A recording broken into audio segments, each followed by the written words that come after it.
Cholesterol వస్తుంది కదా sir, దాన్ని తీసేయడానికి ఇది ఉపయోగపడుతుంది. ఇలా కరిగిపోతుంది సార్. దీనివల్ల మనకి ఏదైనా దీనివల్ల సైడ్ ఎఫెక్ట్స్ అలాంటివి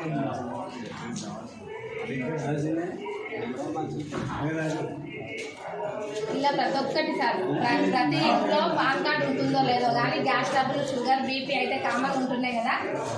ఇది ప్రతి ఒక్క దానికి సొల్యూషన్ అనమాట. ఇవి మందులు కాదు, మేము డాక్టర్లకు కాదు. పైన భారతదేశంలో అగ్రగామి సంస్థ వెస్టీస్ ఆరోగ్య పరిరక్షణే ధ్యేయంగా వివిధ ఆయుర్వేద ఉత్పత్తులను అందిస్తోంది.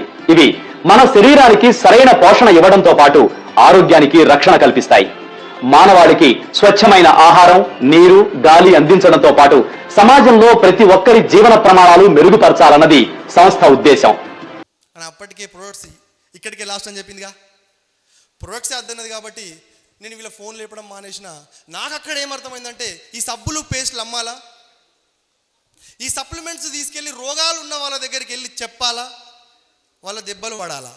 నీకు షుగర్ ఉందని అడగాల, నీకు లివర్ ప్రాబ్లం ఉందని అడగాల, నీకు కిడ్నీ ప్రాబ్లమ్స్ ఉన్నాయని అడగాల, అడిగి ఇవ్వాలా. కొడతారా కొట్టరా? అలా నా మైండ్ రన్ అవుతుంది కాబట్టి వాళ్ళ ఫోన్ లేపడం మానేసిన. కానీ ఈ 3 months ఆఫ్టర్ దగ్గర ఒక 4 months దగ్గర ప్రొడక్ట్స్ అయిపోయినాయి. మళ్ళీ మా మిస్సెస్ ఇవే ప్రొడక్ట్స్ కావాలా, ఖచ్చితంగా నువ్వు ఇవే తెప్పియాలని చెప్పేసి ఆమె నన్ను రిక్వెస్ట్ చేయడం. మరి అప్పుడు అర్థం కదంటే ఇంతమంది రిజల్ట్స్ వచ్చినాయి, ఖచ్చితంగా కావాలని నాకు తెలియదు కదా. మీరు ఇక్కడ ఒక పాయింట్ అర్థం చేసుకోండి. మీ ఫ్యామిలీ మెంబర్స్ వాటిని వాడట్లేదు అంటే పూర్తిగా ఈ బిజినెస్నో లేకపోతే ప్రొడక్ట్నో రిజెక్ట్ చేయించినట్టు కాదు. తెలియక, ఎక్కడ ఇలాంటి ప్రొడక్ట్స్ చూడక, ఎసార్నో కాబట్టి రిజెక్ట్ చేస్తారు. ఓపికతో ఉండండి, వెయిట్ చేయండి, వాళ్ళే వాడతారు. అక్కడ పెట్టండి, మనం మెల్లమెల్లగా వాళ్ళే ప్రొడక్ట్స్ని యూజ్ చేయడం స్టార్ట్ చేస్తారు.